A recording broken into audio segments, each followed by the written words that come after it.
And then he delivered what I'm going to call a farewell address to his apostles. And in that farewell address, Jesus made two very important and significant promises. Jesus promised that he was going to go and prepare a place for his disciples, and then he promised that he would send the Holy Spirit to help them. We're going to look at the first 14 or 15 verses of John chapter 14 in our study right now that I have entitled, I Go to Prepare a Place for You. Now, before I talk about this important promise, there's something that I think it's important for me to emphasize, and that is that Jesus is talking to his apostles in this farewell discourse. The Synoptic Gospels clearly tell us that Jesus observed the Passover with the 12. Matthew says in Matthew 26, verse 20, when evening had come, he sat down with the 12. Mark says the same thing. And in Mark 14:20, speaking of Jesus, Mark says, he answered and said to them, it is one of the 12 who dips with me in the dish. And Luke says, when the hour had come, he sat down and the 12 apostles with him. Several of the apostles are mentioned by name in this farewell discourse. We certainly can't take the time to look at these verses, but I just want you to notice that in this farewell discourse, Judas Iscariot, Simon Peter, the beloved disciple, Thomas, Philip, Judas not Iscariot, all of these men are mentioned, and no one else is mentioned except Jesus, of course. I also want to point out to you that there is evidence in this farewell discourse that Jesus was talking to people who had actually been with him. For example, in John 14, verse 8, he tells his audience that he would not leave them as orphans, but he would come to them. We'll have more to say about that later. He tells his audience that they would see him. The people that he's talking about were present with Jesus. They had been taught by Jesus. They had been chosen by Jesus. And in John 15, verse 20, we are told that believers would keep their word. Those with Jesus on this occasion were told that they would bear witness of him, that they had been with Jesus from the beginning, that they couldn't bear all of Jesus' teaching at the moment. Jesus says in John 16:12, I have more to tell you, I'm paraphrasing, but you're not ready for that yet.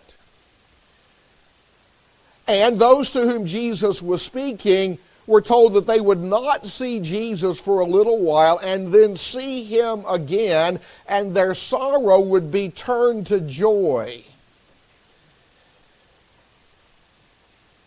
That they believed that Jesus came from God, that they would be scattered and leave Jesus alone. That they would be given to Jesus out of the world. They would be given the Father's word. They would be sent into the world. Who is Jesus talking about? Isn't it obvious from these contextual clues that Jesus was talking to the apostles? Now, I'm emphasizing this because there are some statements that Jesus makes in this farewell discourse that I believe apply exclusively to the apostles. In other words, they do not apply to you and me today. I'm not saying that nothing in this farewell discourse applies to us today. That's not my point. But I do believe that there are some things that Jesus says here that had specific application to the apostles. And I think that's an important point to emphasize, because many people today will read what Jesus said about the helper that he was going to send, and they apply those promises to themselves. And I think that's a mistake. And we'll have more to say about that as we go on. Jesus begins this discourse by telling his apostles, "Let not your hearts be troubled. You believe in God. Believe also in me." Now, if you're reading from a different translation, it may read differently.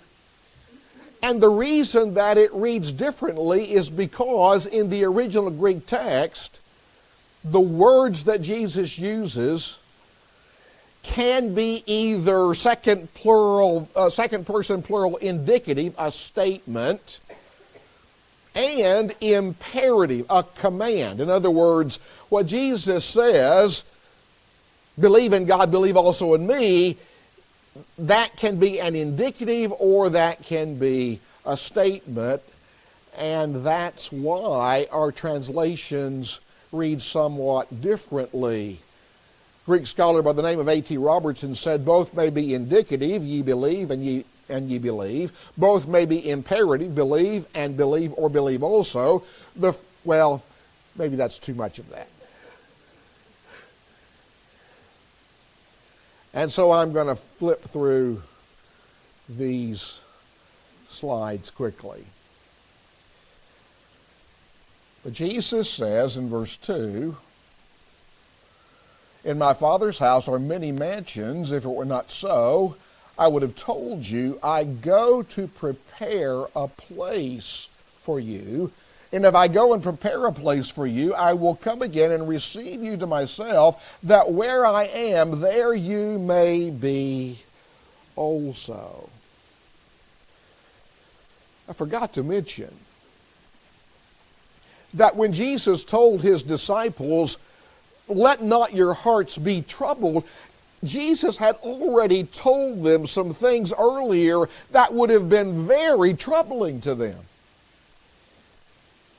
He told them that he was going to go away, that he would die, that one of them would betray him, that Peter would deny him 3 times before the next morning, that Satan was at work against all of them, and that all of the disciples would fall away. Now imagine that you're sitting there, one of the 12, after Jesus has said all of these things. Would your heart be troubled? I think so.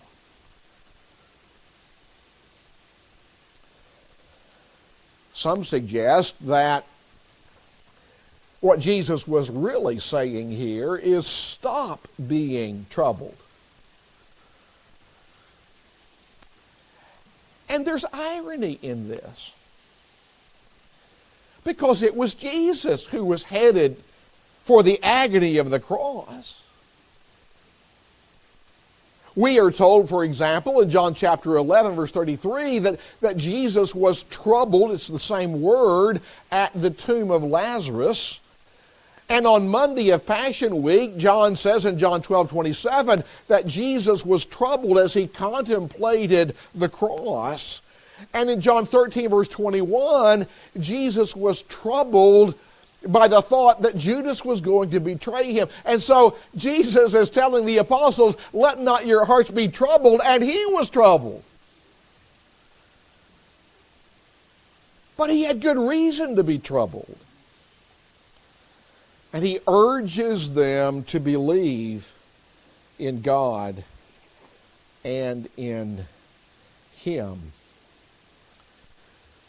He wants the disciples to understand that they could relieve their troubled hearts by faith. And I think there's a lesson here, and the lesson is this: the answer for trouble is trust. Is your heart ever troubled? It is, isn't it? There are times when all of us are troubled. Jesus says the solution for trouble is trust. And Leon Morris, in his commentary, made a very helpful observation, at least it was to me. He said we should not miss the challenge implied in the call to have faith in Jesus himself. It is one thing for the disciples to have faith in the God who acted in the days of old. It is another to have faith in the Jesus who stands before them, especially when he is even then being betrayed by one of his followers and about to be denied 3 times by the chief of them, abandoned by the rest, and crucified by his enemies. And I see another lesson there, and that is sometimes it's hard to trust. But it's possible. We can trust Jesus even when it's hard. And that's what Jesus was calling upon his disciples to do. And so in verse 2, he promises to go and prepare a place for them. And now I've caught up to my charts. Where was Jesus going? Well, he answers that question earlier in John's Gospel. He's already said that he was going back to where he had come before, that he was going to heaven, that he was going to the one who had sent him, that he was going to God, that he was going to his Father. And other writers tell us that when Jesus ascended to heaven, he sat down at the right hand of God. That's where Jesus was going. And then Jesus says, as it is rendered in the Old King James and the New King James, in my Father's house are many mansions. And if you're reading from a different translation, it might say many rooms, many dwelling places, many abodes. I'll come back to that in a moment. But when Jesus refers to his Father's house, there are some who believe that he was talking about the church. This word that is translated rooms or dwelling places is only used, or rather, no, I should say the expression my Father's house is only found 2 times in the New Testament.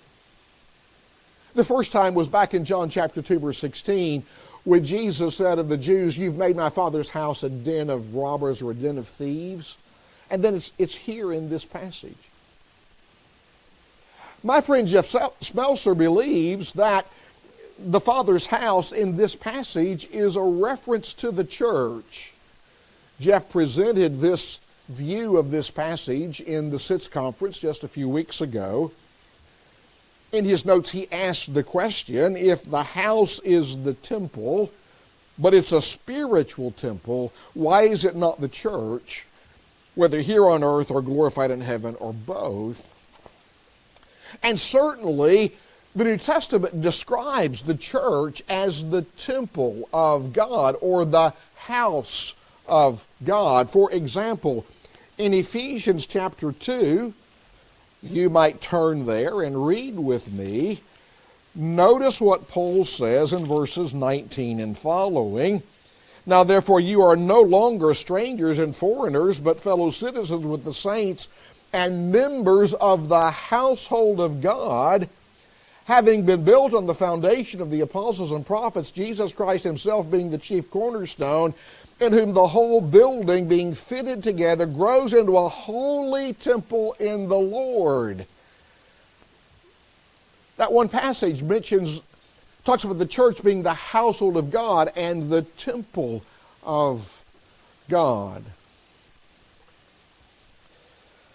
Most folks believe And Jeff hasn't convinced me of his view.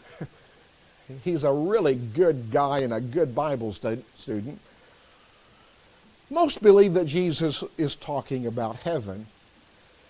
And there's many, many passages that describe heaven as the dwelling place of God.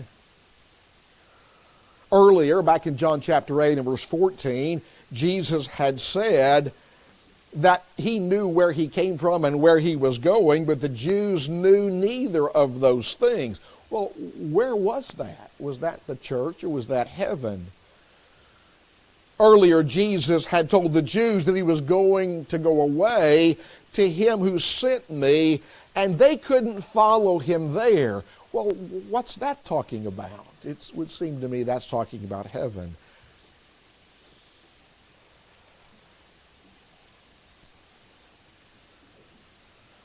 Let's go back to the mansions. That's the way the old King James reads. But that's not the idea.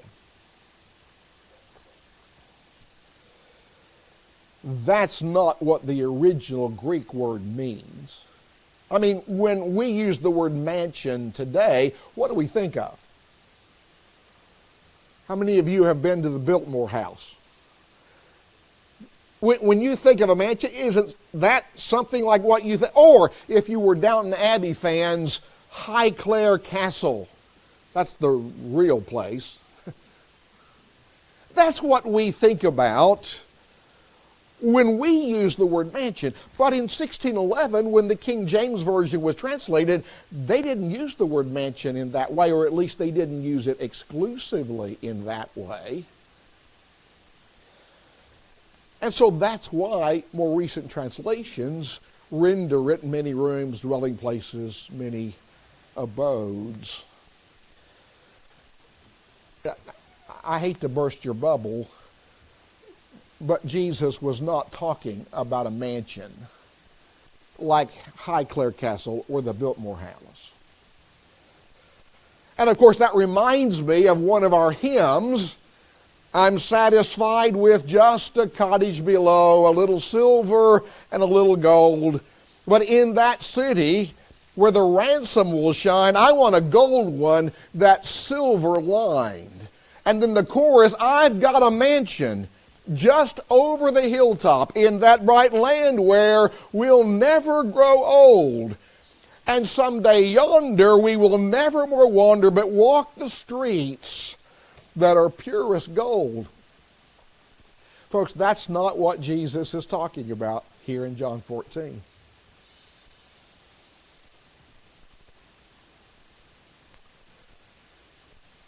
Maybe messes up some funeral sermons, but that's not the idea.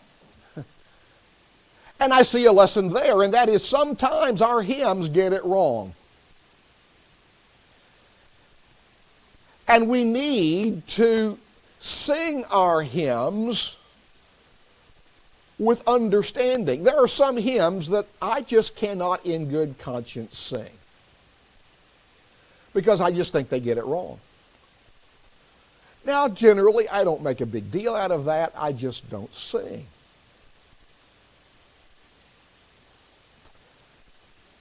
But may I suggest to you, it's not a good idea to just mindlessly sing our hymns. Okay, that was a little rabbit that I ran. Jesus says, I go to prepare a place for you, and most folks view that as Jesus promising dwelling places for his people in heaven. But again, there's some folks, like my friend Jeff Smelser and others, who believe that Jesus was talking about establishing positions of authority in the church for the apostles.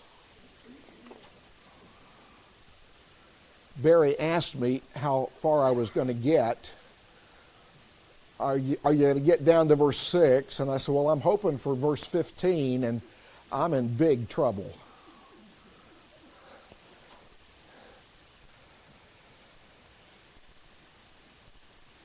I don't have time to talk about the arguments for the view that this is talking about Jesus establishing positions of authority for the apostles in the church, and the arguments against all of that. Some believe that you've got both ideas, that there was an immediate fulfillment when God established the apostles in the foundation of the church, for example, and then there's an ultimate fulfillment. Well, I can't get into all of that. But let me remind you that Jesus has already said that he was going to return to the Father.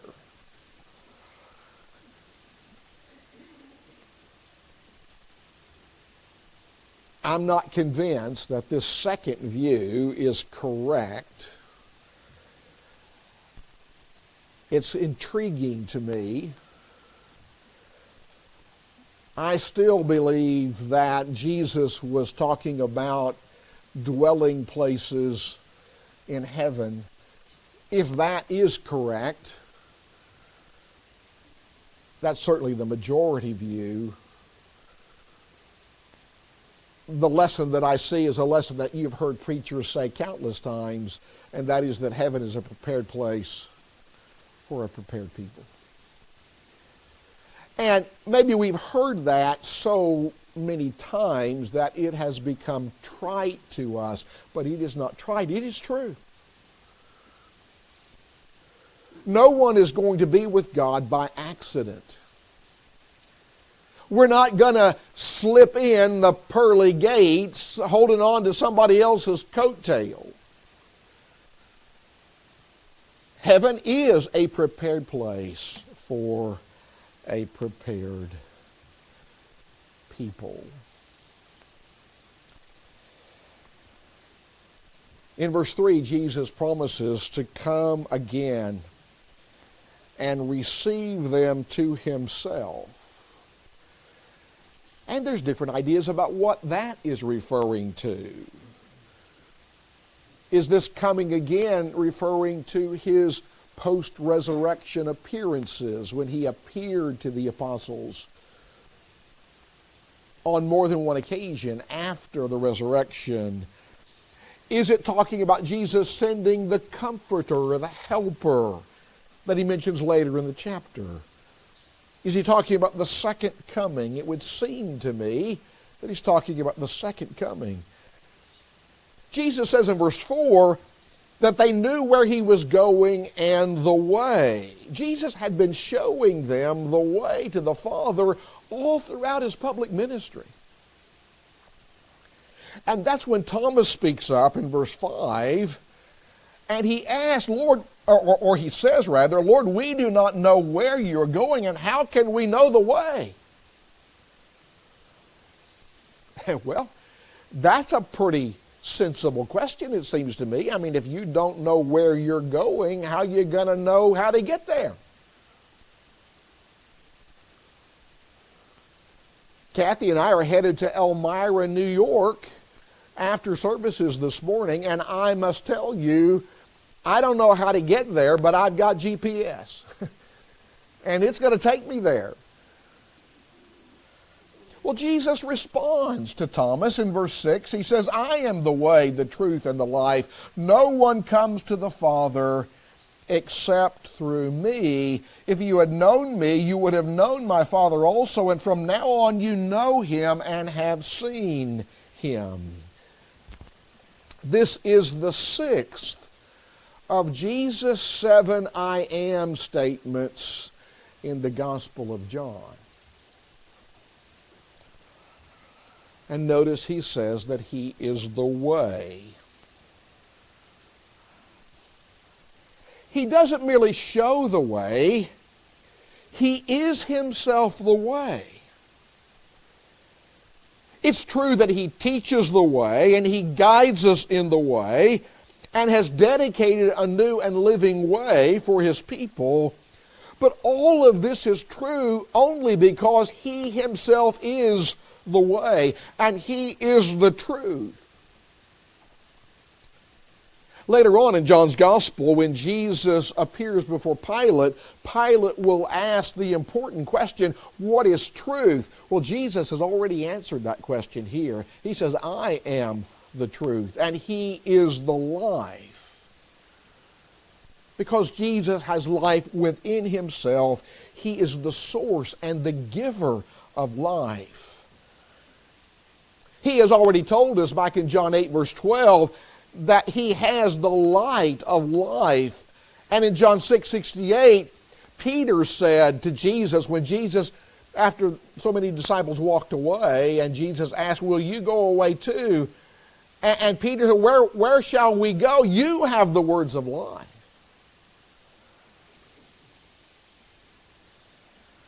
Notice, Jesus says that He is the way, and the truth, and the life.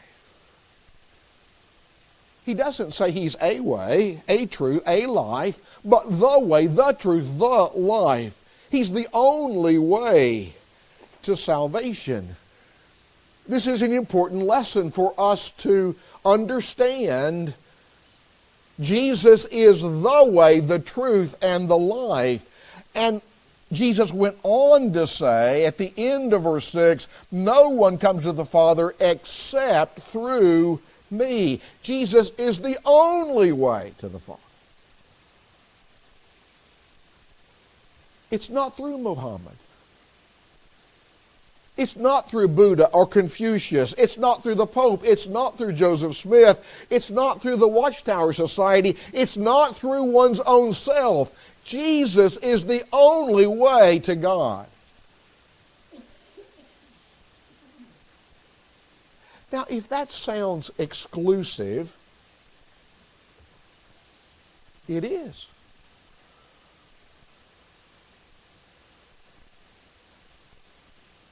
But Jesus is the one who made this statement. I didn't make it. I didn't say this. Jesus made this statement, and there are some implications that are obvious, implications that we need to accept and not try to explain away or excuse or apologize for. Jesus says in verse 7, if you had known me, you would have known my Father also. The pronoun you here is plural, so He's not just talking to Thomas, He's talking to all of the apostles. That's when Philip speaks up in verse 8, Lord, show us the Father, and it is sufficient for us.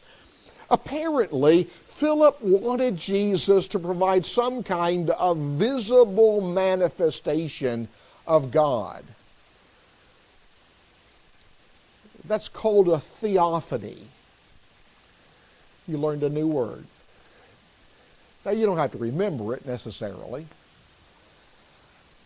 But you'll recall that in the Old Testament, God manifested Himself to Jacob, to Samson's parents, to Moses, to the elders of Israel, to Isaiah, to Ezekiel. Well, Jesus responds by asking the question of verse 9, have I been with you so long, and yet you have not known me, Philip? He who has seen me has seen the Father, so how can you say, show us the Father? Do you not believe that I am in the Father, and the Father in me? The words that I speak to you, I do not speak on my own authority, but the Father who dwells in me does the works. Believe me that I am in the Father, and the Father in me, or else believe me for the sake of the works themselves. Well, an important lesson that I see in these words of Jesus is that Jesus reveals God. And this echoes something that the writer has told us in the prologue to this gospel. Back in John 1, verse 18, the writer said, no one has seen God at any time. The only begotten Son, who is in the bosom of the Father, has declared Him. This word declared is where we get our word exegesis. or to exegete. Jesus has explained the Father. Paul told the Colossians in Colossians 1 verse 15, speaking of Jesus, he is the image of the invisible God, the firstborn over all creation. Have you noticed that Ava is the image of her daddy? And her daddy is the image of his mama?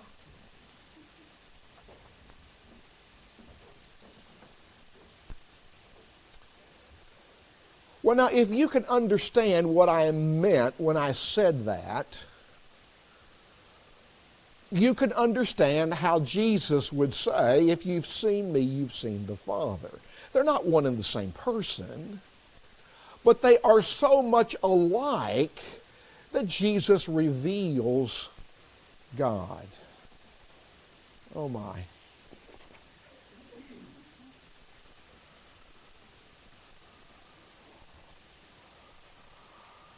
Another lesson I see here is that Jesus' words, this is verse 10, I think it is, Jesus' words are the Father's words. Jesus wasn't going it alone. He wasn't freelancing. He was teaching only what the Father gave him to teach. And if Jesus only spoke what he got from the Father, what does that tell us about what we should speak? And then in verse 10, another lesson I see here is that Jesus' works were God's works. In other words, God was working through his Son.